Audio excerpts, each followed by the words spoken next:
think we're live, man.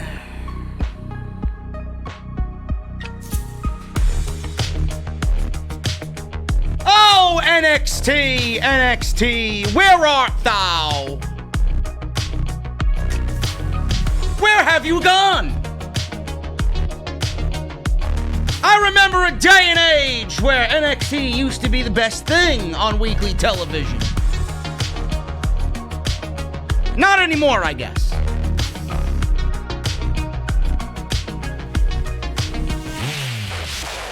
Adam Cole and Finn Balor for the NXT Championship, the vacant NXT Championship.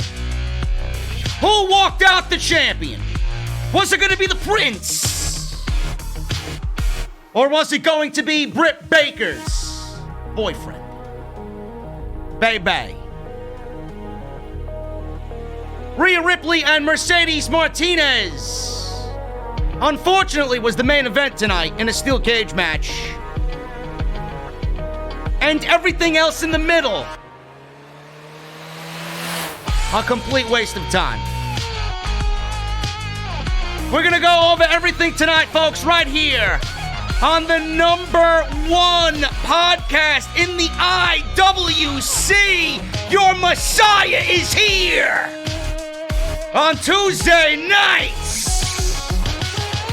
It ain't Super Tuesday for NXT. It's Super Tuesday right here on Off the Script.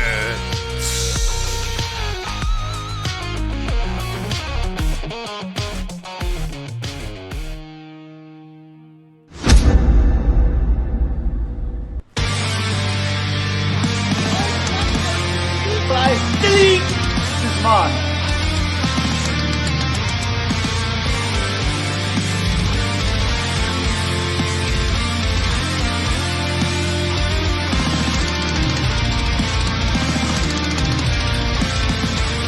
Alive with people still think.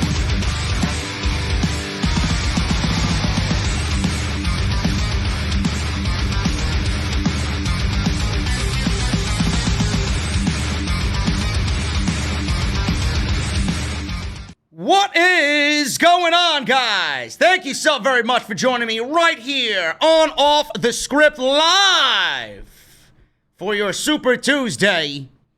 Small crowd tonight. I don't blame you. It's NXT. Small crowd tonight. Super Tuesday right here on Off the Script for NXT. Super Tuesday 2, by the way, because there was one of these before. One of these Super Tuesdays pissed me off so much that it went viral in the IWC, and rightfully so, because I'm a fucking genius. I'm the Messiah of all the IWC, so people get salty when I speak. Oh no, he doesn't like NXT anymore. Oh yeah, great. Great, another thing for me to shit on. I love it. I love it. After last week's blunder, I don't give a fuck what anybody says. It was a blunder. We didn't get nothing new tonight. We didn't get nothing epic. We didn't get anything that was out of the ordinary between Adam Cole and Finn Balor. In fact, these two men have been in a ring on NXT before, and I am very confident to say that whatever they did tonight was very similar to what they did last time they were in the ring. The only difference was Adam Cole in that match was the champion, and in this match the title was vacant, and Finn Balor walked out a two-time NXT heavyweight champion. But after that, it seems like the show has gone back into this mediocre and this very complacent feel. I don't understand what's going on here. You got the NXT Championship match foolishly opening the show. I don't know why. I mean, I need to get it through everybody's fucking skull, man. It is the NXT World Championship. It is the most important title on the brand. It is the most sought-after title in the locker room. Why is it opening the show? On what fucking planet do you put Rhea Ripley and Mercedes Martinez in a steel cage match last over a vacant NXT title, which was contested just a week ago in a 60-minute Ironman match that went to no decision? I don't give a fuck what William Regal said. Oh, this match will open the show in the next week. Bullshit. They fucked up when they said it then. They fucked up when they did it tonight. On no show. And I don't even know why I'm getting angry. On no show. It's just they make the same mistake over and over again. On no show should a world championship match open the fucking show. What a way to devalue the NXT Championship, folks. And man, what a fucking killer for the ratings that's gonna be. Who exactly is gonna be watching this show after that match is over? What did you have on this show that was going to keep people's interests? Nothing. Absolutely nothing. So what you did and what WWE did tonight, and you're not going to hear this from the fucking idiots in the community, what WWE did was what they wanted to spike a rating quick by tarnishing the NXT title and lessening the importance of it by putting it on first. They thought, oh, we'll get everybody first, and then we know we have a shit show, so we don't give a fuck after that. Instead of actually opening with the steel cage match, which in my personal opinion, if you're clicking the channel at the start of 8 o'clock, when things usually go on the air in prime time and you're flipping through the channels, let me see what the basketball game is doing. Let me see who's, winning this baseball game. Let me see this hockey game. Let me go see the fucking replay of the PGA fucking Tour Open. That Justin Thomas one. I know, I was watching. Instead of doing that, if I put the steel cage match on first and I was clicking through the channels, I'd be like, oh shit, look, a steel cage match. This is pretty interesting. And then you build up the NXT title match through the rest of the show to really generate that interest going all through the show, because that's all anybody wants to fucking see anyway, and that's all anybody cares about anyway. But no, WWE didn't do that. They put the women on for whatever ungodly reason. I don't know why. The only thing I could possibly think of, because what have these two women done to constitute a main event on Tuesday night? Nothing. What is the feud about? Who cares? Who could possibly care about anything Rhea Ripley is doing on NXT right now? It's nothing more than glorifying the women, because that's what WWE does. Oh, look, our women are in the main events. Our women are top class, and we know that already. We know that already. You don't have to fit an agenda in just to fit an agenda. The NXT title should have went on last. And the other thing, which is probably not the reason why they put it on last, but something that was in the back of my mind after what I read today. You guys were in the dirt sheets today. Mercedes Martinez was actually one of the women under the mask when Retribution cut their promo last night on Monday Night Raw. Somebody in the community on Reddit decoded the voiceovers in that promo because they were all disguising their voices. Clearly, Dominik Dijakovic was there. His voice was absolutely prevalent in all of that. I didn't need a fucking decoding of that promo to know that was Dominik Dijakovic. All you need to do is watch his body language. If you know Dijakovic like I know Dijakovic, you would have seen that was Dijakovic. Then you got Mia Yim. Her eyes and her face and her facial features are very unique. So you're going to hide that under a mask and you're still going to realize that it's Mia Yim. Mercedes Martinez was the first individual that spoke on that. So what they did tonight was bring Mercedes Martinez into NXT and put her in a blow-off match for the brand. And now she's going to go wear a fucking ski mask on Monday Night Raw and try to shill me a reason as to why she's seeking retribution against the WWE.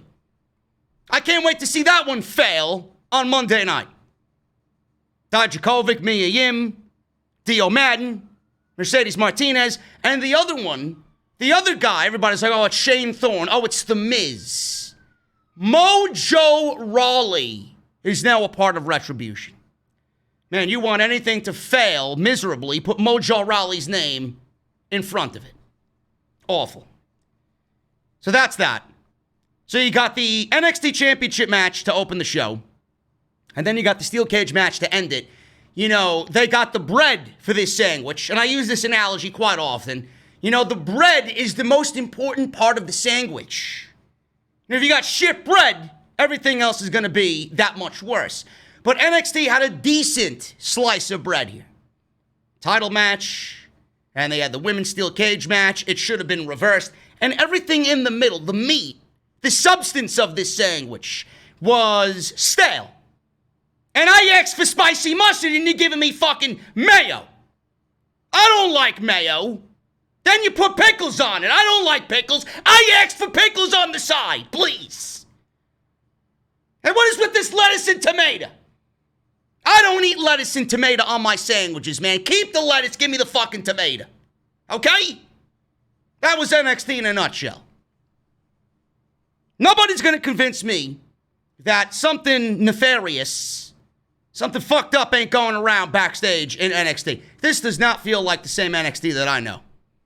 And again, man, you ain't gonna try and shill me on that. No, you're not gonna convince me on that, bro. This is my fucking realm, okay?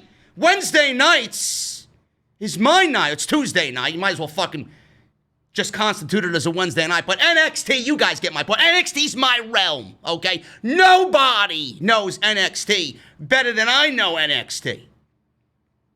And you're asking me, oh, JD, what are you watching? It's the same. No, it ain't, geek. No, it ain't shill, okay? No, it ain't Mr. Positivity. This is not the same NXT. It's not. Something is off. I don't know what it is. And then added on top of that, like I ranted last week, Morrow not being there has devalued NXT immensely. Vic Joseph ain't doing the job there, bro. And neither is Wade Barrett. Wade Barrett's good, but he ain't no Nigel. Morrow and Nigel were the best, and now NXT somehow, some way, is just as bad, commentary-wise, as what we hear on Monday and Friday night. Monday's not too bad, but Friday, my God.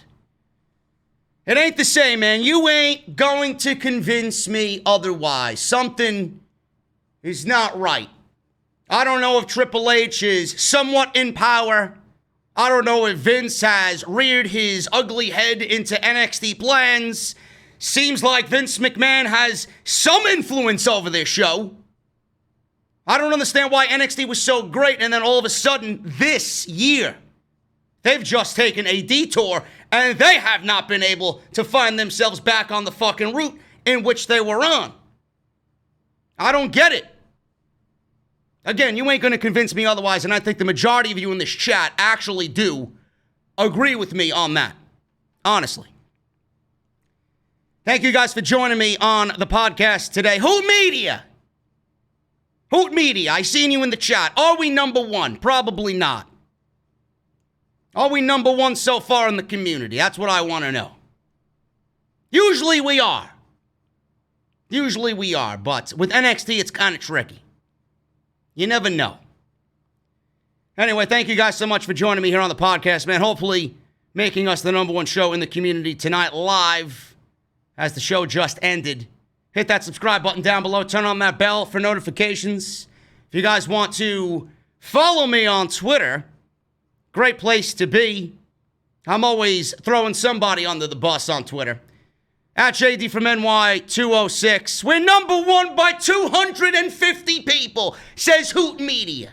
Thank you, Hoot Media. You do a fabulous job. My analyst over here, Hoot Media.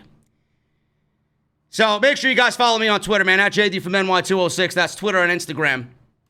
I will be back live tomorrow night with AEW. Matt Hardy is going to be on the show. He's going to address what happened at All Out. We got a major situation with Jon Moxley. Will MJF interject himself into that? Obviously, the follow-up with Omega and Paige and the Young Bucks. We got the Inner Circle in a street fight against Joey Janela and Sonny Kiss. I don't know why. And much, much more. And then Lance Archer as well, the number one contender for the AEW Championship. I will be by myself tomorrow on the AEW review. Jesse will not be with me as he is taking care of business at home. But he will return soon. He will return soon. So make sure you guys wait around for that tomorrow night. It's going to be great after the show is over. If you guys want, Super Chats are open. They're always open, but they are open. We'll hang out at the end of the show, and we'll have some fun. You guys can send them on in. I usually read them at the end of the podcast, so you guys can do that. If you want to support, you got a couple of ways to do that. Number one, Patreon. Patreon.com/Shady from NY206. Very easy to do. Never an obligation. It's always there for you guys. If you guys want to support by buying a mask, Off the Script masks are now in black. Mouthmasker.com/OTS. Go and get your masks.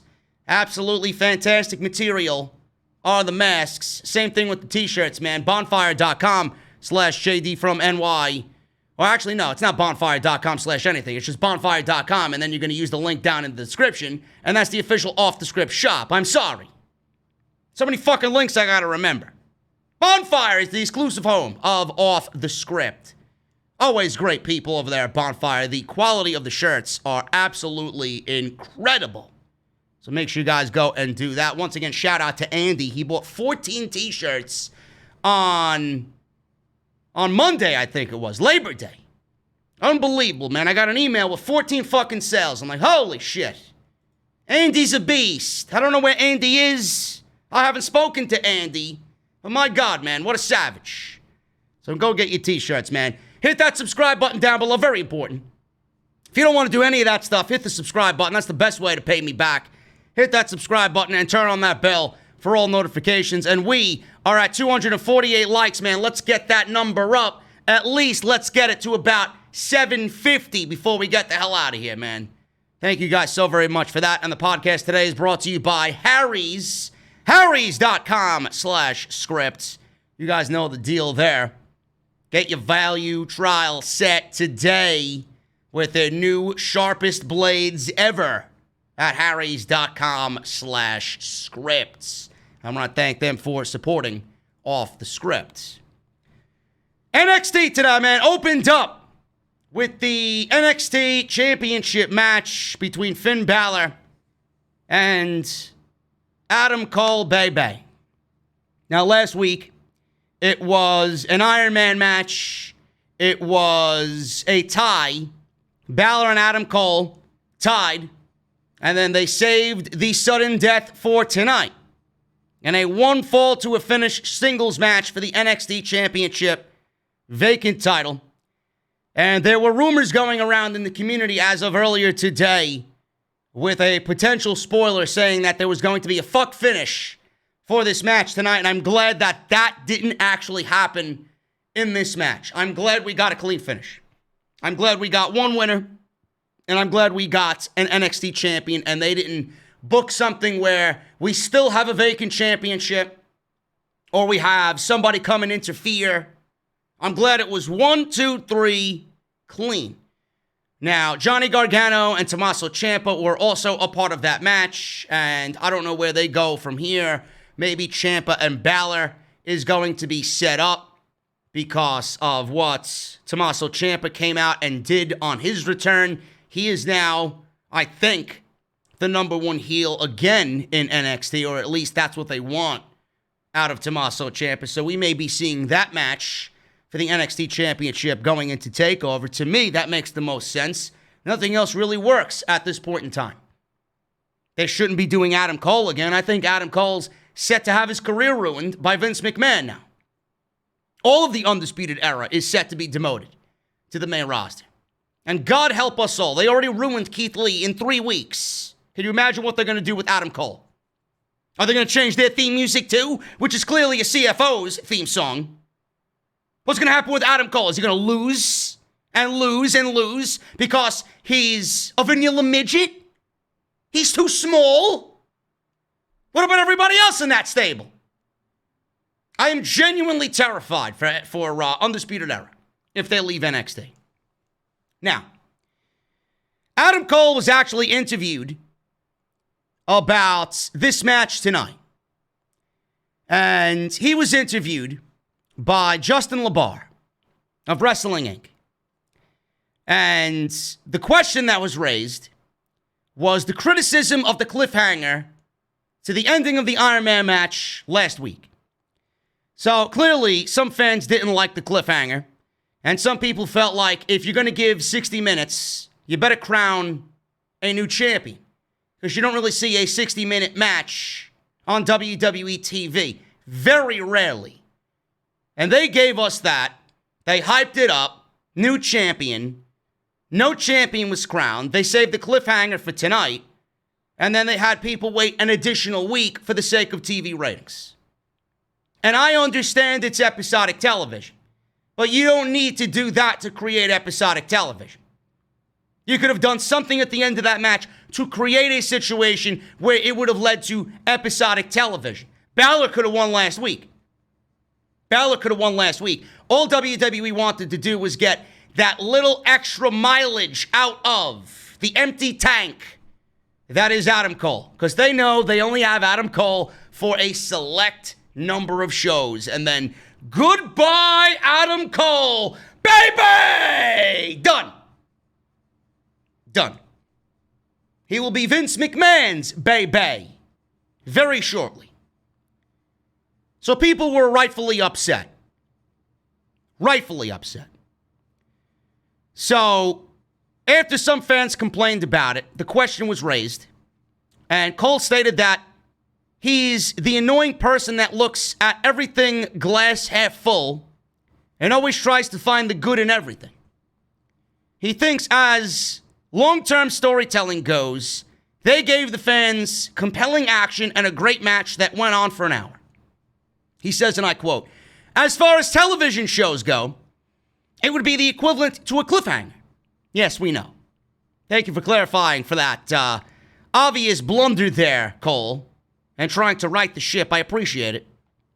We give you a cliffhanger on last week's episode, and then this week, you're going to get the finale. So in that sense, because wrestling at the end of the day is a television show, it makes perfect sense to me.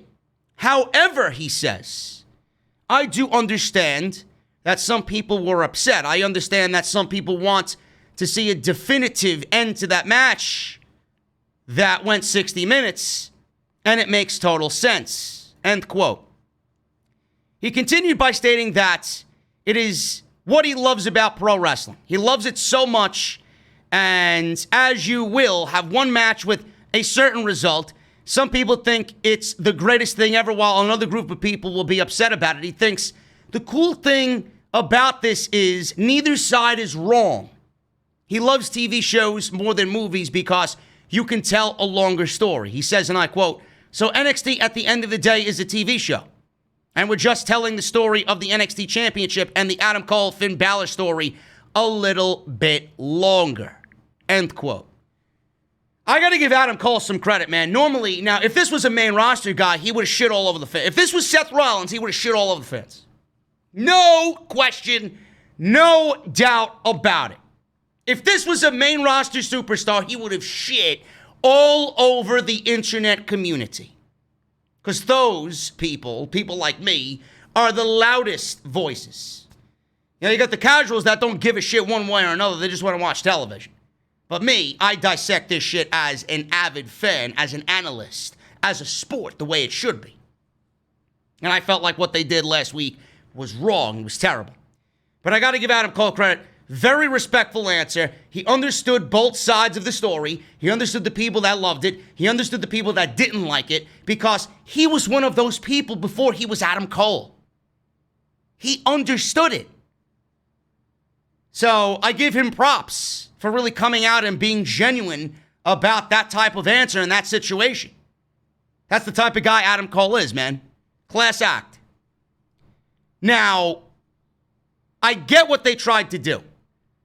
Balor and Cole made sense. They got a history in the Bullet Club. They have a history in WWE. They got one match under their belt.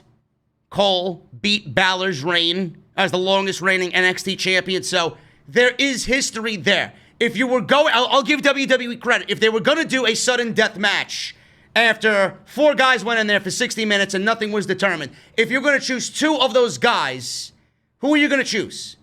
Any combination of those 4, who would you going to choose? We've already seen Gargano and Ciampa several times. I don't mind seeing it again, but the general populace is not going to want that again. Cole and BALOR was probably the best choice. You could have did Cole and Ciampa. You could have did Cole and Gargano again. But we've seen those. The story and the greater story here was Cole and BALOR, just based off their history in the Bullet Club and Cole beating BALOR as the longest reigning NXT champion. So I get it. The concept was right. The match, the idea was right. The execution was not. It was not right at all. I would have done something where something was crowned, or someone, I should say, was crowned. Something was done last week, and then you build episodic television on who is next to challenge Finn Balor for the NXT Championship. That's what the old NXT would have done. This new NXT is just clearly, going through the motions week after week after week, and they got nothing but AEW and ratings and demo and keeping USA Network happy and, not having Vince McMahon fucking rant and rave about them while he's killing Monday night and Friday night. That's what's going on. They're booking week to week to keep everybody in line and ratings happy, and they're looking at what AEW is doing. They're not doing anything to keep NXT the way it needs to be. They're trying to appease everything else. They're trying to combat everything else, except they're ruining themselves in the process. And that's not the NXT that I remember. The NXT that I remember is actually something that worries about themselves, gives me long-term vision, long-term storytelling, and they don't let any outside influence infiltrate their line of thinking. They were always the cool brand in WWE. Now they're almost becoming like a little brother to Monday night and Friday night in WWE. Instead of being that cool, distant cousin who likes to be a rebel and break the rules and say, fuck the establishment. Fuck the parents, man. We're going to do what we want because what we do is in. Now, WWE is taking NXT and kind of fitting it into what Monday and Friday night feel like, and it's absolutely killing the fucking brand slowly but surely. That's just my take on it. Now, the match was great.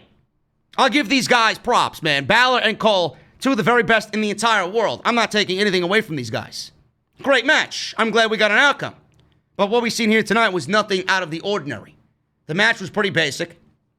It was a standard World Championship match. You've seen how many of these matches through the years. Starts off slow, it builds up pace, and then we get the big climax at the ending with the big finish. Thankfully, it ended clean.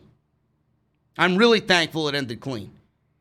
But mixed with that, and the fact that I think everybody watching this podcast tonight and everybody watching the show kind of knew that Finn Balor was going to win. I think it was a foregone conclusion that Finn Balor was going to be crowned the new NXT champion. I don't think anybody thought Adam Cole was winning this because I think, honestly, everybody is waiting with bated breath for Adam Cole to get called up to the main roster. That's what's going to happen. So Balor was the right man to win this. Balor is in a position right now where I know I've mentioned time and time again, I've said it on this show, Balor's not there to win championships, but you got to look at the people that they put him in this situation with. Adam Cole's getting called up. Everybody would have fucking complained if Tommaso Ciampa and Johnny Gargano were challenging for the NXT Championship again, and or if one of them became the NXT Champion. So out of a process of elimination situation, Balor was the only choice. And I think Balor is excellent to carry the flag of NXT. If anybody from the main roster is going to be a flag bearer for NXT, I look at Balor, and if there was another guy on the main roster that I think that could be that flag bearer, it would be Kevin Owens. He would fit right into that role as well, or Sami Zayn. So Balor is absolutely a great choice to make this NXT Championship situation right after Karrion Kross got injured, unfortunately. So I agree with it. But I don't think anybody realized or anybody thought Adam Cole was winning this match. They began the match very slow, slow build, and then they build to a faster pace later on with some grappling. Early minutes in the match, they tried to keep each other grounded with a bunch of submissions, headlocks, head scissors, arm drags, arm bars. Quick pace. Just before we got a commercial break, Cole delivered a Ushi-Goroshi. We go to commercial break. Cole went for a cover on Balor, off the Ushi-Goroshi for a near fall. Cole was working over Balor, and then Balor began making a babyface comeback. And then Balor was in control. After we came back from commercial break, he grounded Cole. Cole, after a few minutes, regained some momentum. The two started to slug it out, one-on-one. Cole dropped Balor with a kick. A couple of moments later, he hit another kick followed by a backstabber. Balor kicked out at 2. Balor missed a double stomp. He connected with his signature sling blade. Cole came back with a Shining Wizard for a near fall. Cole then pulled his knee pad down. He was looking for the last shot. Balor cut him off and delivered a double stomp. Balor flew through the ropes with a flying dropkick to the outside. Balor then went to follow up. Cole was sitting in the timekeeper's chair, and it was sitting right by the timekeeper's area. So Balor gave the gun point, and then he was going to deliver his wrecking ball dropkick on Adam Cole as Adam Cole sat in the timekeeper's chair.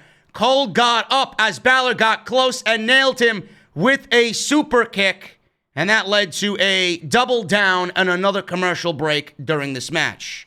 They teased the double count out. Both men got back into the ring. Another slugfest happened. Cole with another Ushi-Goroshi. Near fall off that one. Balor then missed a coup de grace. Cole targeted the leg and applied the figure 4. So this was a minor story of the match. He misses the coup de grace. Cole then went for the leg, applied a figure 4, because that is Balor's finishing move, and Cole figured, you know what, let me take the guy's legs out because he won't be able to hit that move if his leg is hurt. So Balor got a rope break, and he continued to sell his knee after the fact. Cole then went after Balor, and Balor started to make a small comeback. He did. He went for another coup de grace. He hit the coup de grace, but when he came down, he was selling his knee. So he hit the coup de grace, but he was selling his knee on the way down after he hit it, and he did not make the cover. So Cole, with this delay, he was able to kick out of the coup de grace because Balor was late to make the cover. And then again, he trapped Balor in another figure 4 leg lock. Balor with an inside cradle for 2, only for Cole to drop him with a super kick just moments later. Cole eventually hit the last shot. Balor kicked out.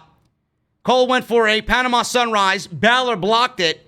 Balor kept selling his knee even though he executed a reverse DDT. They fought on the top rope. This is where the end of the match came. They were on the top rope. Balor came off the top rope. They were battling back and forth. Balor eventually got the advantage. He hit an Avalanche 1916 DDT off the top rope. Balor went to go cover Cole for the 1, 2, 3. And Finn Balor is the new NXT Champion. Balor put on the NXT Championship. He went up the ramp, and in an incredible shot, Balor was standing at the top of the stage in front of the big screen. He did the gun point. He was wearing the NXT title, and all of a sudden, you start to see this white smoke fill up. You can barely see his face, and then all of a sudden, you see the smoke dissipate, and you see his face and him pointing the guns, man. Incredible shot of Finn Balor with the NXT Championship. I thought this was actually going to go longer. I legitimately thought these guys were going to go about 30, 35 minutes, but it ended up being about 23, 24 minutes to open the show. I do think this should have been the main event. I don't think Rhea Ripley and Mercedes Martinez, not even close, deserve that main event. This should have been your main event. This is what you should have built this entire show around. The NXT Championship, Balor and Cole. Now, with this situation, this is it for Adam Cole. And that was even more solidified when we came back to the show after another commercial break. And we seen an unknown reporter, was a reporter that was not seen on screen. And he started to question Balor about the NXT Championship. And before Balor said something about him becoming the NXT Champion, what's next for Finn Balor in NXT? Finn Balor is the NXT Champion. we seen Adam Cole backstage giving Finn Balor a too sweet, and they were very buddy-buddy. It was almost as if that signified Adam Cole's goodbye to NXT. They didn't do that in the ring. They did that backstage. That was shown on camera. And there's a reason why they showed that, and that's because Finn Balor is obviously the one who won the match, but more importantly, Adam Cole, him too sweeting Finn Balor, yeah, it's a sign of respect, but Adam Cole showing that baby face, just genuine, just regular humanized version of Adam Cole, that's a main roster call-up waiting to happen. It honestly is. I thought this was a great match. I don't know when this was filmed. Additionally, I don't know when this was filmed. I don't know if NXT was filmed this week. I don't know if this was filmed immediately after the Ironman match last week. I don't know if they did double tapings last week. I don't know. I didn't hear anything about double tapings. For all we know, this could have been filmed this week. But if this was filmed immediately following that Ironman match, my God, man, imagine going through a double taping, wrestling 60 minutes, and then coming out on that same taping in the same day and doing another 24, 25 minutes with Adam Cole. That's pretty rough.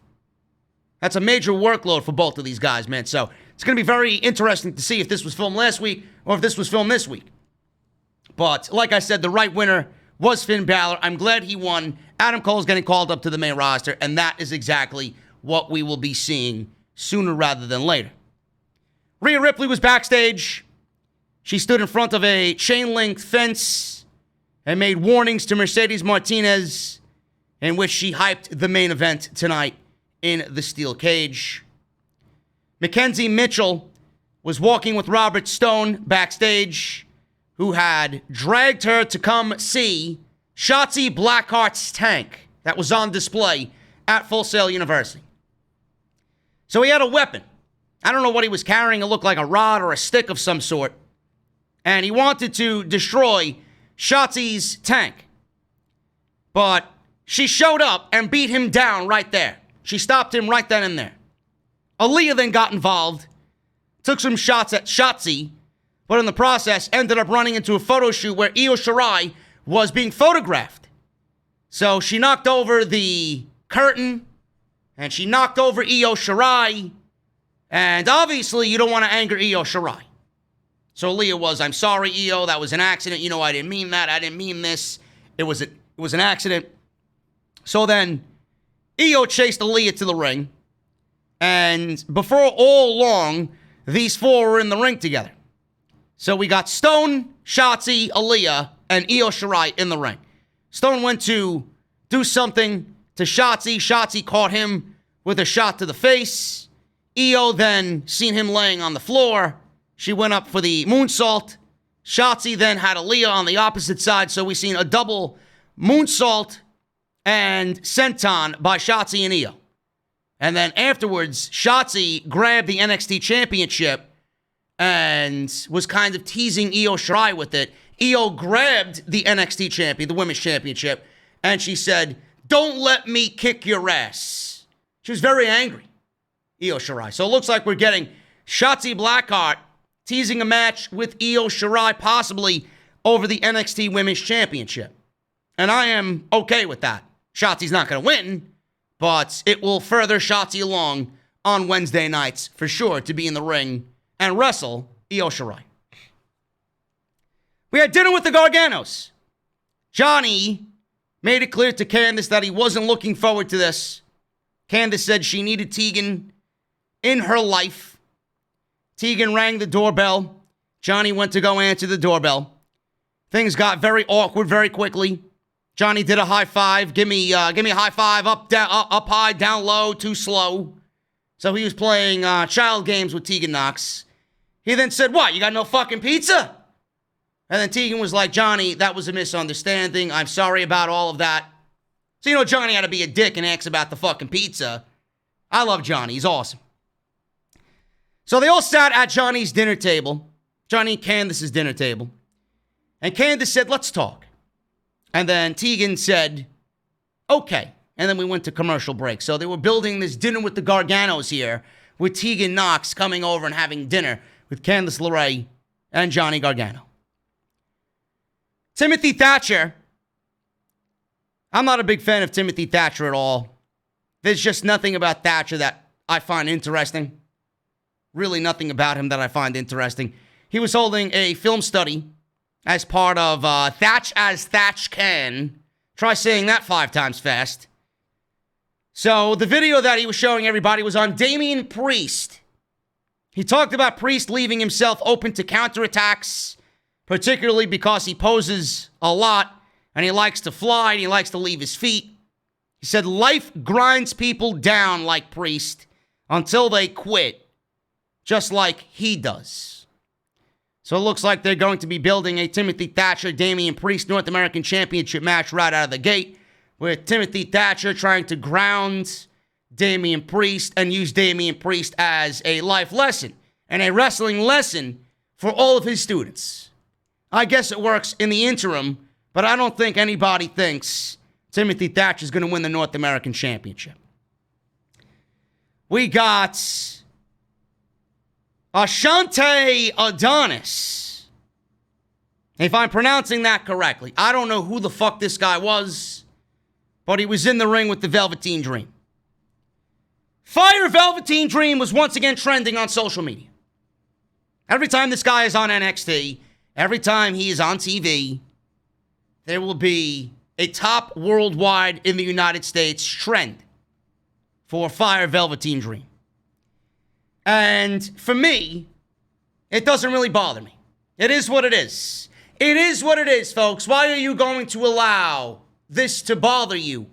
Triple H has come out and said time and time and time again, you're just going to have to live with it. WWE found nothing incriminating about this, no matter what was said or done or typed out on social media. Triple H says this has concluded. So stop making a big deal about it. WWE's not going to listen to you. They're not. Velveteen Dream actually tweeted out tonight on social media. He posted something on social media before this match, and he immediately deleted it. And apparently, it was a tweet that mocked the Fire Velveteen Dream hashtag. Now, he's getting himself right back into the same trouble he was in beforehand. Why are you even contemplating adding fuel to the fire? I mean, is this guy for real? I was a big fan of this guy. Now, the more I see him, the more he's just becoming dumber and dumber by the week. Seriously. Shut your mouth. Do not say anything on social media. Every time people see you, this hashtag is going to be a thing. It's never going to go away. And you want to mock these people? You want to add more problems to your existing problems already. Now, he returned to action tonight against Adonis, and he tweeted out. It was after the match, actually. He tweeted after the match was over. He says this, and I quote, I was on fuego. And then in parentheses, he puts, that means fire in Spanish. And then he says, miss you moro. And then he says, tonight. I was on fuego. Miss you moro tonight. And then he ended up deleting the tweet. He ended the tweet with a fire emoji next to the word dream. Many fans interpreted the tweet as him mocking the Fire Velveteen Dream hashtag that was trending at various times since his return to NXT after the allegations that he sent inappropriate texts and photos to minors. Triple H, like I mentioned, stated that the company has moved on from the allegations without giving many details on WWE's investigation. If I'm a betting man, I bet there was no investigation. Just gonna have to deal with it. WWE always gets themselves into some bullshit. Are you surprised? Are you surprised that there was probably no investigation? I know I'm not. What I'd like to know is why NXT seems to be the dumping grounds for sexual predators. Velveteen Dream, Austin Theory, right? He's on the show. What happened with him? Still no explanation as to why he's back on NXT after being in the greater good with Seth Rollins and Buddy Murphy and being at WrestleMania. None whatsoever. But this is WWE at the end of the day. Do you expect them to give us an explanation? No. No. Not at all. So Triple H said that they moved on from the allegations and moved on with the investigation. Two of Dream's accusers have gone on record on Twitter to say that they were never contacted during WWE's investigation of the allegations. So Velveteen Dream wins in 1 minute. Beats this guy Adonis. Adonis hit a few lariats. A drop kick. He rolled up Dream for a very close near fall. Dream pushed the referee off. Hit a thumb to the eye. Hit the Dream Valley driver for the 1-2-3. After the match was over, Kushida came to the ring, went right after Dream. You know, I was actually thinking about Kushida tonight before the show started. I'm asking myself, why hasn't WWE done anything with Kushida? It's amazing to me, man. This guy should have been North American champion 2 times over already on NXT. This guy is the picture-perfect, quintessential superstar for WWE to go out there and say, you know what, we're just going to hire him and keep him away from other promotions. He wanted to be in the United States. WWE gave him a home in NXT, and they haven't done anything with Kushida. I think the biggest thing Kushida has done in NXT was go one-on-one with Walter. And that was, I believe, sometime last year, towards the end of the year, right? They had a great match on NXT TV. But they haven't done anything with him at all. Stormed to the ring. He went after Dream. 3 referees got involved, tried to hold him back. They tried to convince him to leave the ringside area. Kushida got shots in on Dream.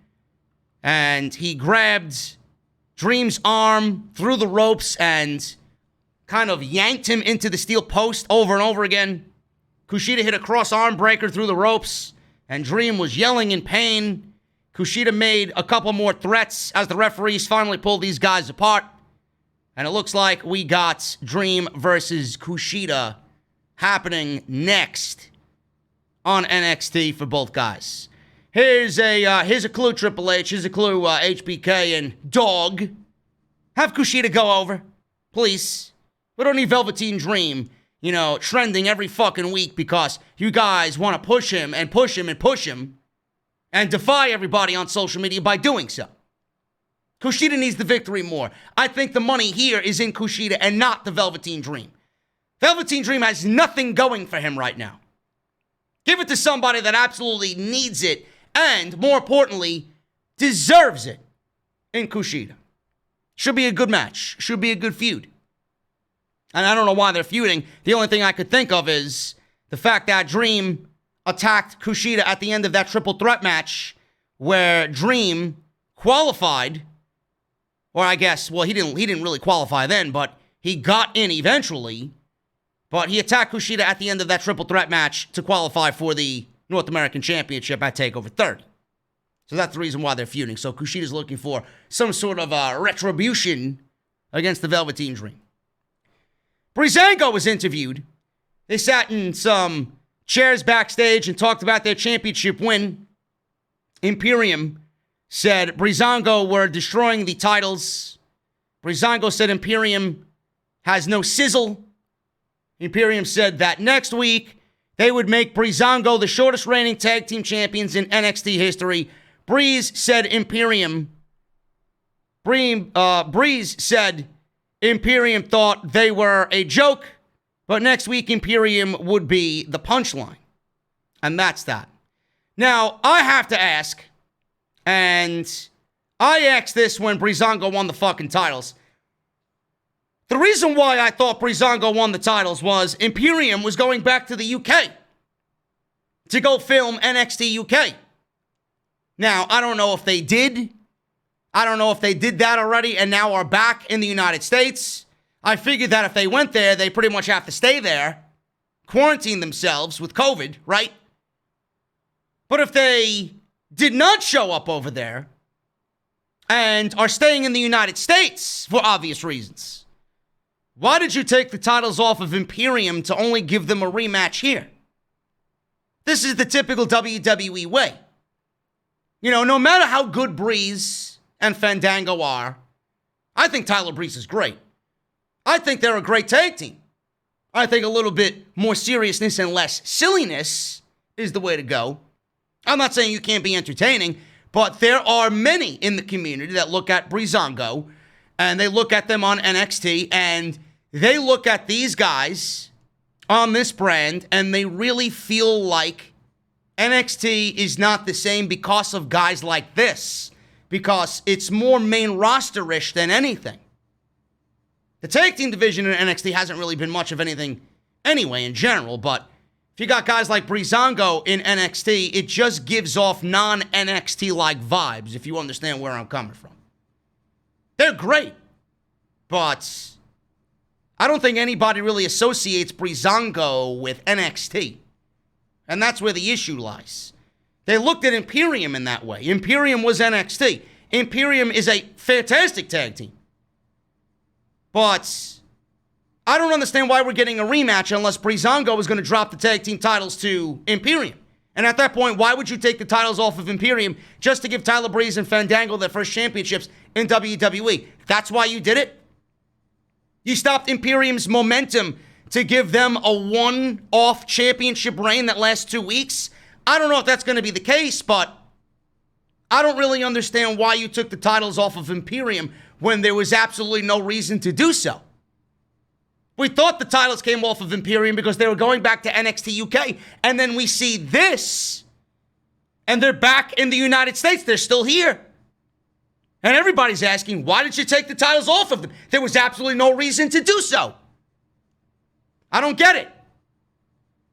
So it's going to be a very interesting situation next week to see what WWE does with the NXT Tag Team titles. And if I'm going to hate it, or if I'm going to like it. Here's a clue. I don't think it's going to end up being much well-received next week on NXT. I think there's going to be more to dislike than actually like in that tag team title situation. So we moved on from that, and we went right back to the Garganos. We're sitting at the table with Johnny, Tegan, and Candice LeRae. Johnny said it was really uncomfortable. Is it really awkward here, he said. So he got up, and he left, and he asked if it was him that was making it weird. So he got up. Knox raised her eyebrows and kind of gave him a yes without really saying yes. So he got up. Candice then brought up Tegan's mistakes, and Tegan took issue. Candice said it didn't seem like Tegan understood the Gargano way. Tegan suggested that Johnny was getting to Candice, but Candice said she was who she's been all along. Candice said she was always the big sister, and she wouldn't do her wrong. She asked what Tegan had to lose, and Tegan took a drink of water and started to think over what Candice was telling her. This is NXT, folks. I love Johnny, I love Candice, but this is main roster-ish. It's better than the main roster, but it's very main roster-ish that they're dragging it out through the entire show. I don't know. Moving on into hour two, man. Bronson Reed versus Austin Theory. This was the start of hour two. Let me check on the chat. Let me see what's going on in the chat here, man. We got 1,000 plus 1,022 in the chat. Thank you guys for being here, man. Super chats are open. Make sure you guys get them in. We'll hang out at the end of the show. Hit that like button, please. 372 likes, man. Let's try and get it up to 500. Everybody in this chat should hit the thumbs up. It's very easy to do, bro. All you got to do is take the mouse. See, I got one. Everybody's got one. Drag it over. You're going to see a little thumbs up button. It turns blue. Hit it. Helps out the video. Bronson Reed. Bronson Reed versus Austin Theory. I want to say right here, right now, I don't know who's watching me. I don't really care who's watching me. But I will say this, man. Hooligan, what's up, brother? Bronson Reed has the absolute best big screen visuals in all of WWE. It is fucking amazing. It's him and a silhouette of him acting like Godzilla, terrorizing a big city. I remember when Baron Corbin came up. To SmackDown when he was on SmackDown in 2016, And WWE wanted to really differentiate SmackDown from Monday Night Raw. I don't know if many of you remember this. I remember because I loved SmackDown in the second half of 2016, man. Some of the best SmackDown shows ever, to be quite honest with you. And Mauro was a part of that, I believe, right? Mauro was definitely part of that. But I remember when Baron Corbin made his debut on the main roster, the end of days theme, he'd come out and it would be a big city on fire, and then you see this big cloud of smoke engulf the city as he's walking down the aisle, and WWE had that on the big screen and on the big LED entrance ramp. All you seen was a big black cloud cover the entire city, man. I remember that vividly, if you guys remember that. And Bronson Reed now has the best big screen visuals in all of WWE. Jesse, what's up in the chat, brother? Number one by over 400. I think Hoop Media went to sleep. So Jesse's now here taking over the analyst duties. Thank you guys for making me number one, bro. It's not blue anymore, JD. What the fuck color is it? I don't give a shit what color is it, man. Yellow, pink, green, red. Hit the thumbs up. So yeah, Bronson Reed is the best visuals in all of WWE. I love it. I absolutely love it. Bronson Reed is fucking great. I will give him that, man. Easily one of my favorite. Him, and I can't wait for Dexter Lumis to come back, man. Those two guys, and Damian Priest, those three are my boys in NXT right now. Easily. We gotta get Boogs on the television. Where is Eric Bugenhagen? Why? Why is Boogs not on TV? This is what I want to know, man. I need answers. I need answers. What are you going to do when the Undisputed Era gets called up? We're going to need that fucking air guitar, heavy metal vibe on NXT. We need it. I don't know when it's coming. It's been way too long. But I guess WWE took him off TV because he was getting too over on his own. Whoa, whoa, whoa, whoa, whoa. What are you doing over here? You're becoming more popular. You don't even have a fucking regular spot on TV. You're becoming more popular than half of the fucking roster. You can't be doing that, man. You can only get over when we say you could get over. We need Boogs on TV. Anyway, Bronson Reed versus Austin Theory. I love that WWE still has not given us a theory on why Austin Theory is back in NXT after we just seen him a couple of months ago with Seth Rollins on Monday Night Raw. Why is that? I don't get it. So the match started. Theory went for a handshake. Reed obviously did not consider this whatsoever. So Reed ran into Theory, grabbed a headlock, and Theory got the headlock. Reed pushed him off, hit his own headlock. Theory tried to power out, but Bronson Reed held fast. Theory tried to run Reed across the ropes. He got blocked big time. Reed held on to ground Theory. Theory got to his feet, hit some shots to the midsection of the thick boy.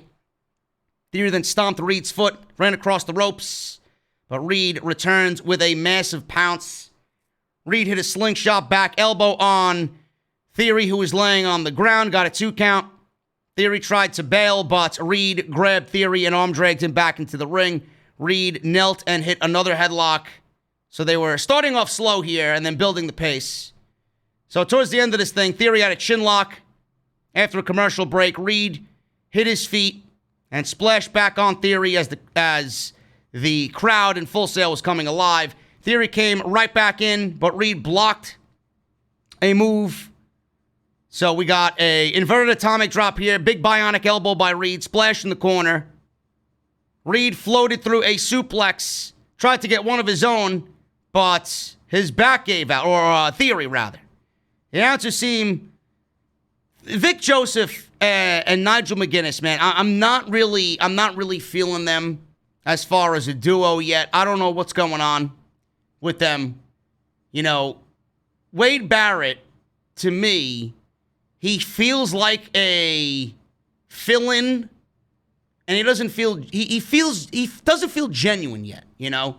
So when Nigel hopefully comes back, it'll give us a sense of NXT.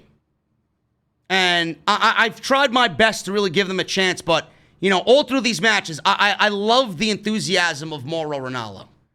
That'll never get old. And with a guy like Theory and a guy like Bronson Reed, you always look for Morrow to tell you about both of them. And I'm looking and I'm trying to listen. And I don't really get any of that from Vic Joseph. I don't get any of that from Wade Barrett. Wade Barrett feels like a fill-in. And I think Vic Joseph and Nigel McGuinness have worked together on 205 Live, if I'm not mistaken. So at least if Nigel comes back to the United States, it will be somewhat of a semi-regular thing. I can only hope for that. So I'm not, I love Bronson Reed, and I think Austin Theory has all the talent in the world to be a top guy. But when I watch a match like this, I don't really feel anything. I don't really feel anything at all. And that's what I felt when I was watching this, and this is what I'm feeling now reading the notes. It's like I'm just not into it, you know? So we had Austin Theory, his back went out because that was the story here. Reed was working on his back. Theory came out of the corner with a blockbuster, got a near fall. And Theory put Reed in a fireman's carry. He went for the ATL. His back buckled. He tried to sell having Thick Boy on his shoulders. He was buckling his knees. His knees were twitching. His legs were twitching. So then he got squashed. So as Theory went up for the ATL finish, Bronson Reed came right back down on top of him. Reed went up to the top rope. He hit what he calls now the tsunami, the best big splash in the business, right on Theory's back. He rolled Theory over for the win. 1, 2, 3, Bronson Reed won in about 11 minutes. Theory showing up on NXT and giving no explanation as to why he's there is lame. It's lame. WWE needs to tell me why this guy was moved from Monday Night Raw to NXT. Seriously. There's no reason why you put him on Raw and made him feel like a regular there only to put him back down in NXT. Was it a demotion? Was his time up? Did Rollins kick him out of the greater good? I don't know. I need an explanation of some sort. Otherwise, I'm going to keep asking. Now, eventually this will pass, but I'd like to know why he's here and why we didn't get an explanation. Theory's great. He sold great for Bronson Reed. Bronson Reed, you can see that WWE is high on him, and they got plans for him. I hope that they continue booking him the way that they booked him. I can absolutely see him being the next in line to take that North American Championship off of Damian Priest, really. I think that would be great. Mackenzie Mitchell asked Adam Cole how he felt about tonight's match. Cole admitted that the better man won. He said that Finn Balor was better tonight, but he better hope he doesn't get another title shot, because if he does, he'll take the championship back, and that is undisputed. This entire short but sweet Adam Cole promo was absolutely babyface Adam Cole. There was nothing heel about this promo. His vocal style was very babyface. His vocal style kind of changed when he talked about possibly getting another championship match and that being undisputed. But this was pure babyface Cole, no question about it. I don't know if they're looking to break Adam Cole away from the Undisputed Era. I don't know if they're going to call him up by himself. I don't know if they're going to keep Fish, O'Reilly, and Strong down in NXT. I don't know. Maybe O'Reilly is going to be the new leader of the Undisputed Era. I wouldn't mind that either. In fact, that's probably what's best for business here. I know everybody wants to see Undisputed Era on the main roster. I don't. Just for the sake of what Vince McMahon's going to do to them. They're never going to get over. Never. Adam Cole is the moneymaker in the Undisputed Era. And they know that if they get called up, they're probably going to be wasted. And then more than likely, they're going to be asking when their contracts are up, I'm gone. I'm gone. Give us better creative or we're gone. That's exactly what's going to happen. They found a home in NXT. And I think with Kyle O'Reilly expanding the Undisputed Era in NXT and maybe adding another member to that group as him leading that group into the future, I think that's the best way to go about it. That's just my honest opinion. We'll see what happens with that, but that was a pure babyface promo by Adam Cole. Mercedes Martinez, she cut a promo saying that a lion looks for the strongest enemy they can find to prove itself. She warned Rhea that she was going to take it to her in the cage tonight until nothing was left of her. And that was it.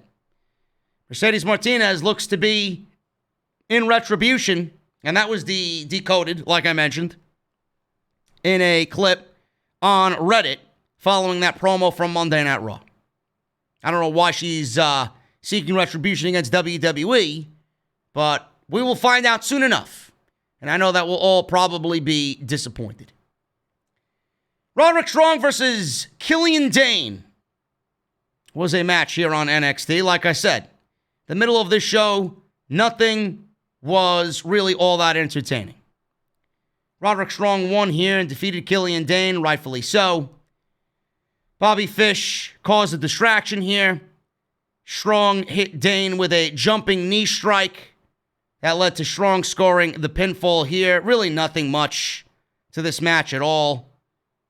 Roderick Strong and Bobby Fish, they just felt, in this match, they felt like mid-carders.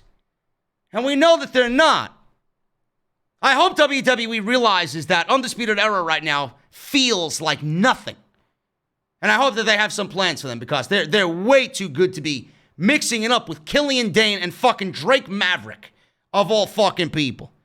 Give me a break with this shit, man. Drake Maverick feuding with the Undisputed Era. That's what you got for the Undisputed Era?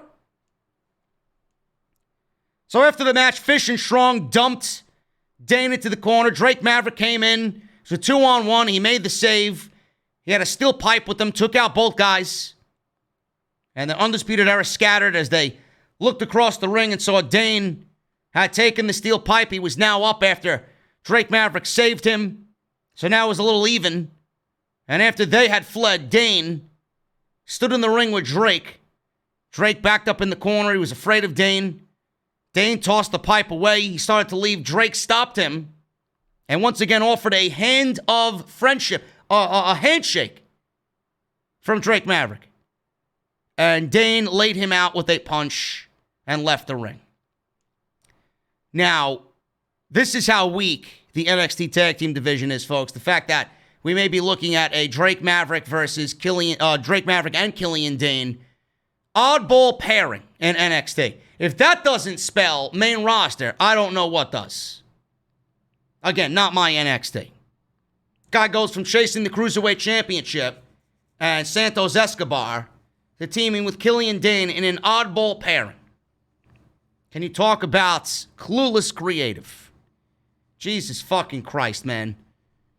That's WWE's tag team plan for NXT. I'm not into it. Totally not into it. Candice and Tegan, in the final segment of this dinner with the Garganos, they were having cocktails and Candice toasted to the next women's champion, her.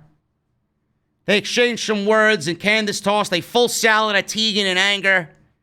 Tegan threw a drink. Gargano came back downstairs and got in Tegan's face. Tegan threw a bowl of spaghetti on Johnny, saying, "You know what, Johnny? Fuck you. Fuck you, Johnny."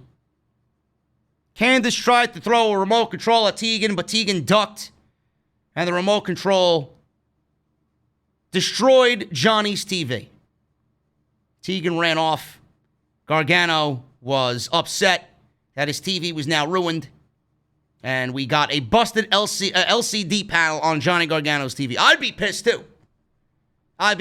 We invite this fucking bitch over for dinner, and you guys get into a fucking food fight in the kitchen, and then you break my goddamn fucking TV. How am I supposed to watch Dynamite tomorrow? Is what Johnny was probably pondering. Now I gotta go to Best Buy and buy a new fucking TV. They're not cheap, I gotta see what Matt Hardy says. Anyway, looks like we're getting Johnny and Candice feuding with Tegan here, or Candice rather feuding with Tegan.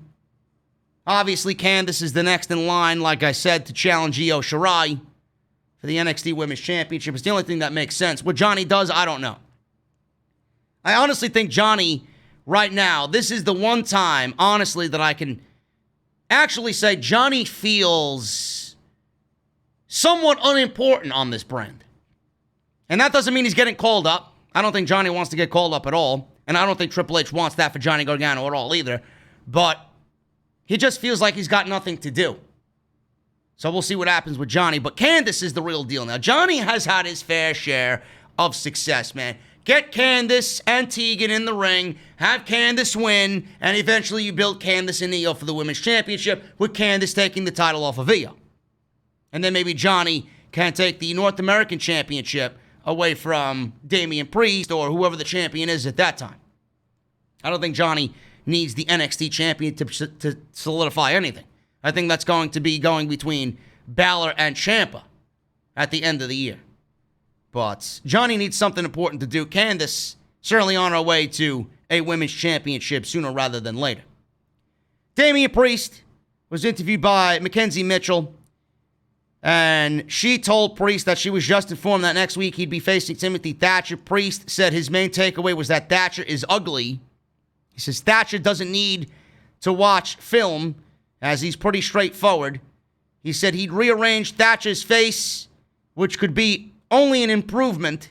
He finished by saying the celebration would continue, and Mackenzie, he says, is always invited. Who was this in the chat here, man? I think someone banned him already. I think someone took him out. Good. Something about AEW or AEW sucks or something like that. There you go. Salmon Zero. He says, AEW sucks. Wake up and smell the fucking coffee. Bro, you drink fucking Wendy's coffee, bro. You drink fucking shit coffee. Everybody in this chat drinks fucking good coffee. Starbucks coffee. Dunkin' coffee. Pete's coffee. Fucking, whatever else you guys are enjoying. Tim Hortons coffee. Fuck out of here. AEW sucks. Okay. Then don't watch it. Plain and simple. Rhea Ripley and Mercedes Martinez. Steel cage match. We got this in the main event. This was a fine steel cage match for what it was. The first half of it was pretty boring, but the end of it was pretty good. And I didn't really understand why this was in the main event spot to begin with, like I said. It should always be, forever be, the NXT Championship in this situation. Not going to happen like that all the time. I'm just thinking that on this night it should have been the NXT Championship. Martinez brought a kendo stick into the ring. Before the match, she was looking underneath the ring for some other goodies. She pulled out a table when Ripley attacked her from behind. Ripley didn't make her cringe-like entrance today. Great. You spared me for a week. So Ripley went on several times to slam Martinez into the cage door. Ripley put the table in the ring along with a couple of chairs and the kendo stick. Martinez jumped Ripley.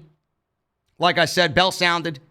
Match finally began when both women are in the ring. Ripley fired up. She threw Martinez into the cage. Martinez cut her off, gave Ripley a fisherman buster suplex, which is always great.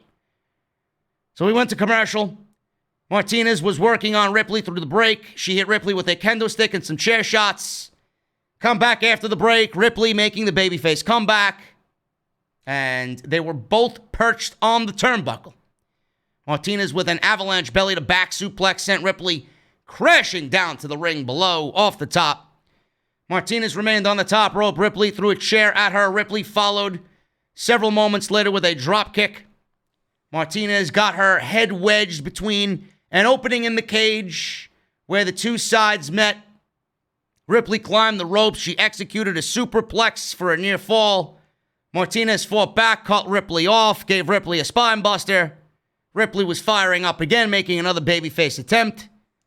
Ripley applied her signature standing leg lock, and Martinez was able to grab a kendo stick. She hit Ripley with the kendo stick to break the hold. Ripley then got the kendo stick as Robert Stone was climbing the cage.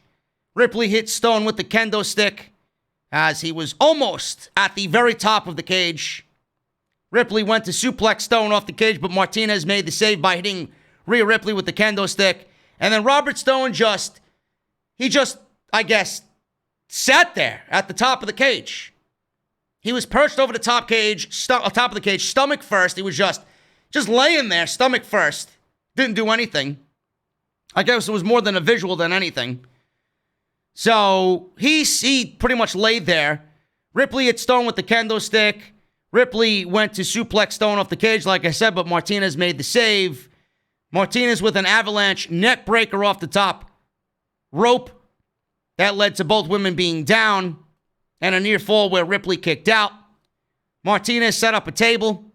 Meanwhile, Stone was still hanging over the top of the cage, almost like he was dead. Ripley blocked a suplex. She delivered an avalanche riptide to put Martinez through the table. Ripley then went for the cover and made the 1-2-3, and Rhea Ripley defeats Mercedes Martinez in the main event of NXT. Match order was fucked up. Championship match should have ended the show. This match, the women's match, should have opened the show. And everything in between was pretty much basic, by the numbers, par for the course. NXT. I don't know what else you guys want me to say, man. Not really a good episode of NXT, but we got a new NXT champion. And Mercedes Martinez looks to be finished with NXT, as she will be unveiled as a member of Retribution. Now, she could still be just playing the role of somebody in Retribution, and then WWE could replace her. But I fail to comprehend why Mercedes Martinez is seeking Retribution against WWE. The only thing I could possibly think of, being that she was ousted in this thing, and people on Reddit decoded the promo last night, where everybody disguised their voice.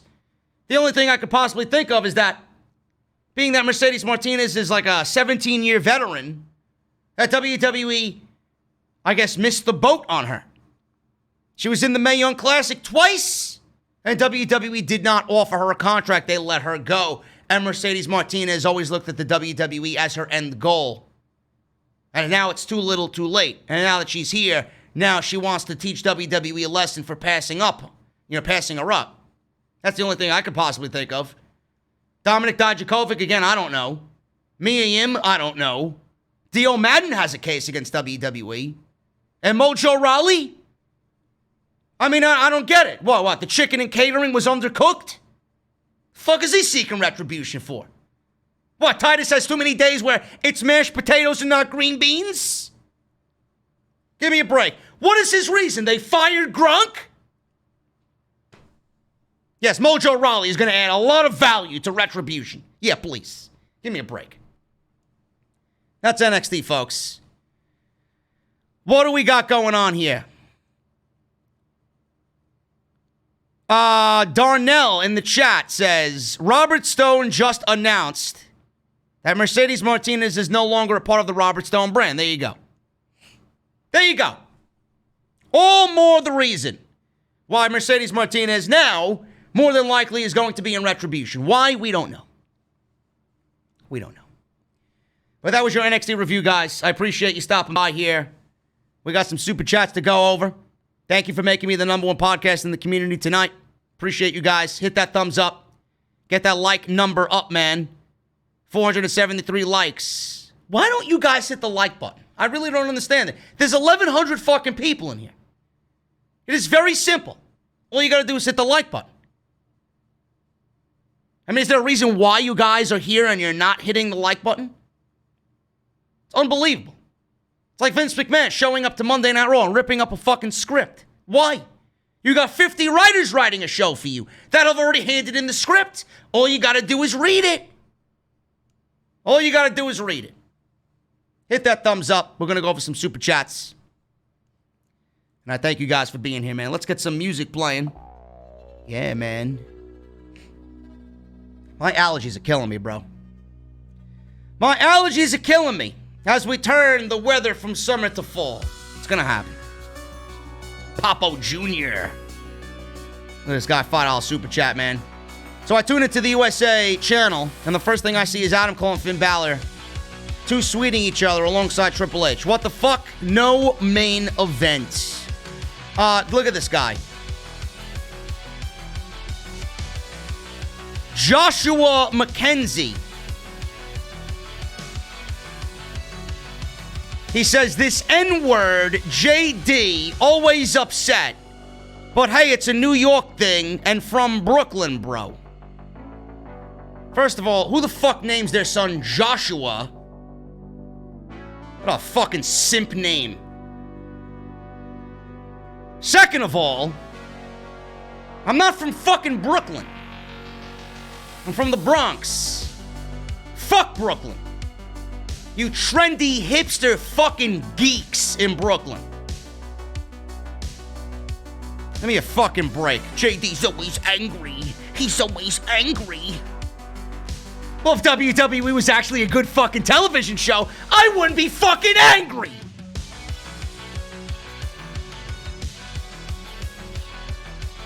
If you want to talk about wrestling and not be angry, by all means, do what I do. If it's so easy, do what I do. You'd fail in about 30 seconds. Nobody's gonna watch you, because they'll all be right here watching me. Why? Because I'm a fucking genius, that's why. I'm more entertaining in my fucking pinky than most of the fucking creators in this community. Blow me.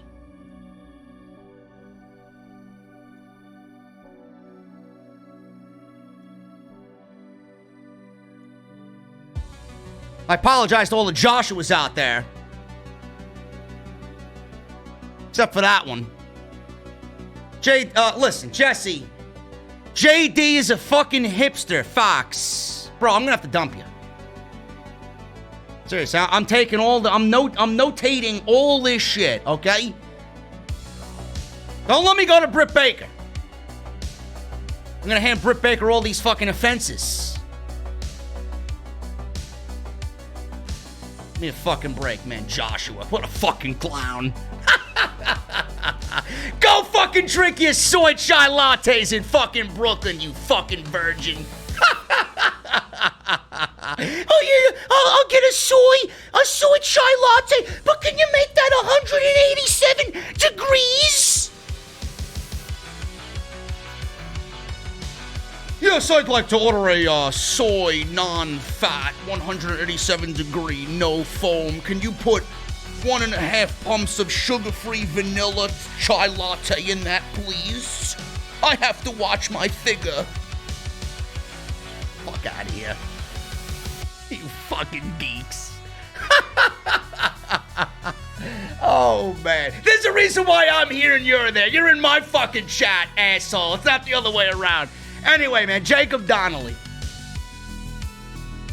Jacob Donnelly, what's up, brother? $5 super chat. Don't know why they put the title match as the opener. This was a one-match show for me, so I just stopped watching NXT after it was over. Absolutely, bro. I said the same thing. I said the same thing to my buddy Tubby Emu over there. Always trying to argue with me, that fucking Emu. On Twitter. Why are you opening up the show with a fucking world title match, bro? It's not the way it should be. Oh, but for ratings, no, it should be the other way around. You should be building hype for the show for the main event. Not putting on the main event first and then having no ratings for the rest of the fucking show. People are gonna watch Rhea Ripley and Mercedes Martinez? For what? I know if I wasn't doing this show, I would have watched that opening match and I would have not watched the rest of NXT. And that's just coming from me. Imagine what you guys felt.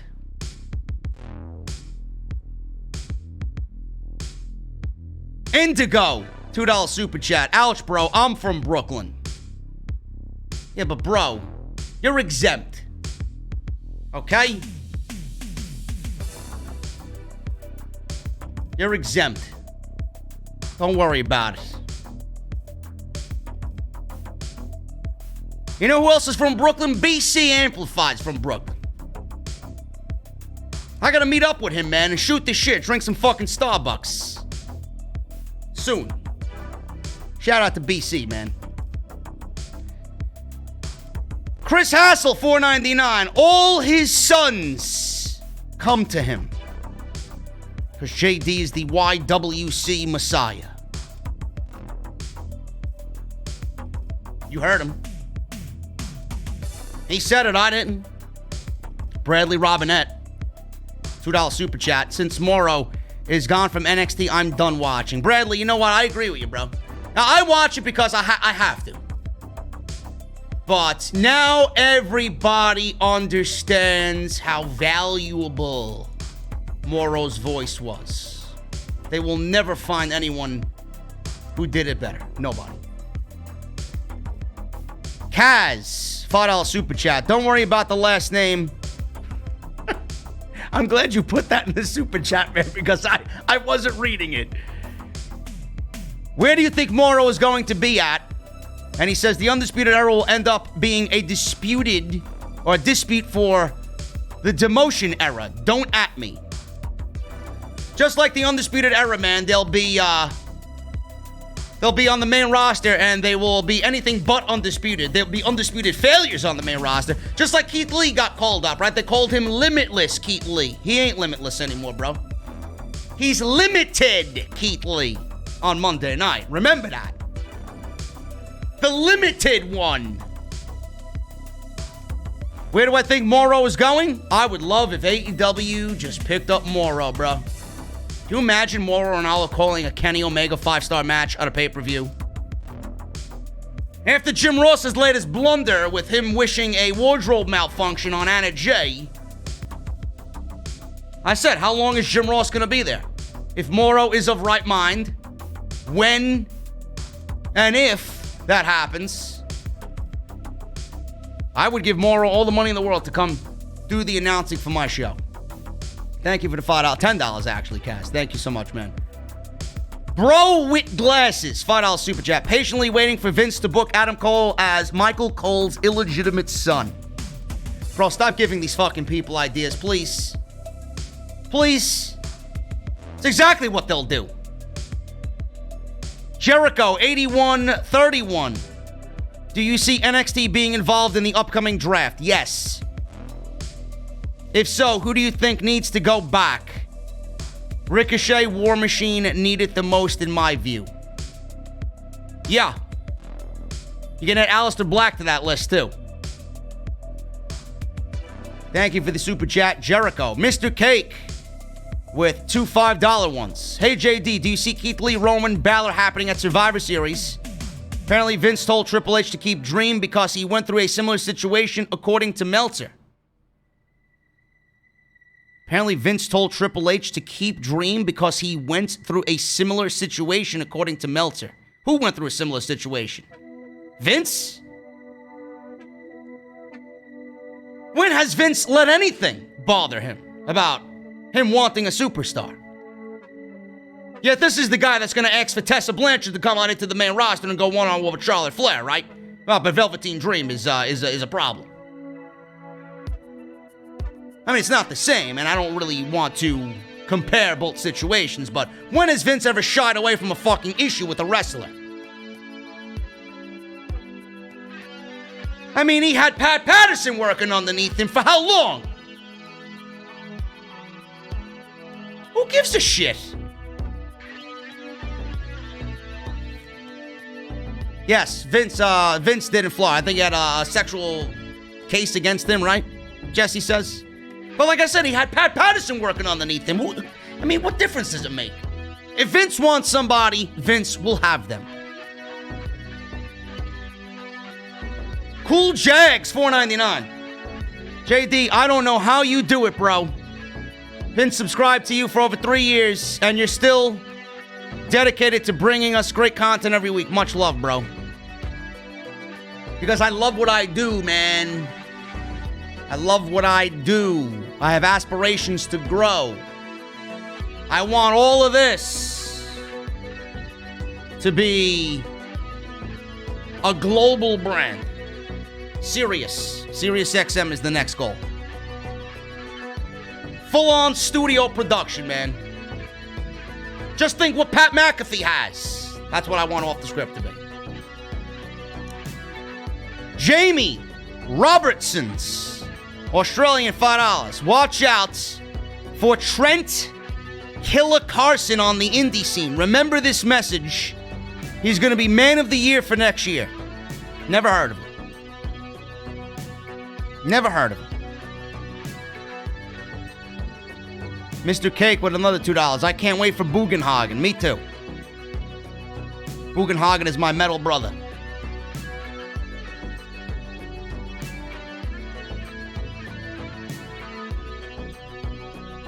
Indigo.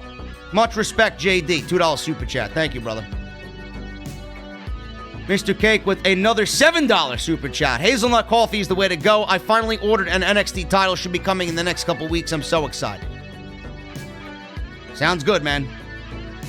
Hazelnut, I'm not a big fan of hazelnut coffee. I'm a fan of hazelnut flavor, but not hazelnut coffee.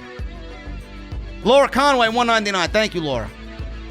Screeching War Beef, $5 super chat. Shout out from Yonkers. Oh, shit, brother. Yonkers. Oh, my God, man. You know, I love drinking in Yonkers, bro. Lazy Boy Saloon. Yeah. It's my place to go, bro. I haven't been there in a while. I gotta head back up there sooner rather than later, man. That's my joint right there, Lazy Boy. Excellent beer menu. Food's but the beer is top notch. Dried chicken without flavor. $5.50 super chat. Mercedes Martinez ripping the restraining order paper is exactly how WWE superstars should do their next contract negotiation papers. What restraining order? Why does she have a restraining order? Did that happen on a WWE.com exclusive? I'm lost. Adam Urabazo with a $2 super chat. He sends me a blue chicken that's working out. Thank you. Jacob with another $5 super chat. Jacob Donnelly. Here's an extra $5 just for that Brooklyn rant. Thank you, Jacob. British Davis. $5 super chat. You still got the Sean and Kane pops. Yes, I do, brother. They're still in the box. I never opened them. Mr. Cake with another $5 super chat. Thank you so much, man. I just found out that beer pizza crust is a thing. Just wanted to pass this along to you, Jay. Beer pizza crust. Never heard of it. But then again, I'm not surprised. What is Jesse saying in the chat? This fucking guy. Bro, listen, it's past your fucking bedtime over here. The fucking hipster, he says. JD the hazelnut hipster. Bro, listen, if you don't shut your mouth, I'm gonna buy you fucking 5 meet and greets with Britt Baker. Yo, 5 spots in line. Gonna fill your entire fucking office with Britt Baker fucking posters, okay? All signed. Specifically named for you.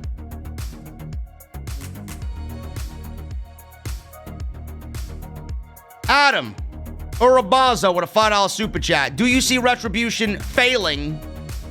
I appreciate your work, supporting your work all the way in Texas. Do I see Retribution failing? Do I like beer? Absolutely.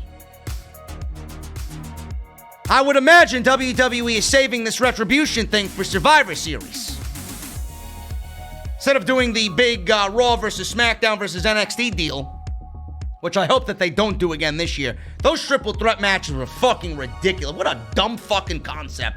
A 15-man Survivor Series match. Come on, bro. It should honestly be Retribution versus a mixture of Raw and SmackDown, guys. Very simple. Dried chicken without flavor with another $2 super chat. JD, I love your fiery passion for wrestling. I appreciate you, man. Thank you. If I didn't have passion, I wouldn't be doing this. I love the business, no matter what anybody says, man. I just want it to be better. I want better TV for everybody.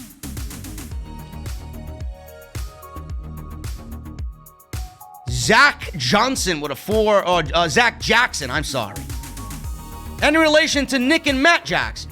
$4.99. Do you think Imperium should come to NXT and be booked as the new UE? Big fan from Connecticut. No. Though I can see that happen. For sure. Majin Styles with a $5 super chat. Much respect to you, JD. What are your thoughts on WWE Battlegrounds game? Well, I hope they send it to me and give me a fucking free copy. That's the only way I'm playing that shit. Guys, that is it for me, man. That is it for me. We had a nice little live stream here for Tuesday night. I went 36 minutes and some change. Appreciate you guys being here with me, man. I'll be back tomorrow. I will be doing it solo. Jesse's got some shit to take care of. So I'll be doing AEW alone by myself. And we will be live, L-I-V-E, live for AEW. Should be a big night. All Out. And the fallout from what I think was their worst pay-per-view yet. But I appreciate you guys being here, man. Making us the #1 live stream tonight for the post NXT show. Super Tuesday is in the books. Hit that thumbs up. Very imperative. You hit that thumbs up, man. Helps out the video, helps out the channel. Hit that subscribe button down below. Turn on that bell for all notifications. Patreon.com/JD from NY206. Harrys.com/script for your value trial set and their newest, sharpest blades ever. Get your t-shirts. Bonfire.com, the home of the official Off the Script shop. Mouthmasker.com/OTS for your masks. Go and get your face coverings.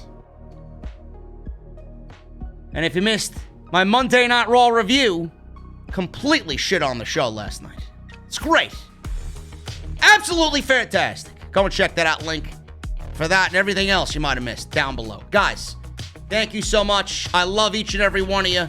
Without you guys, we are not #1. You make it. I'll see you guys tomorrow for AEW. Should be a good night, brother. See you later.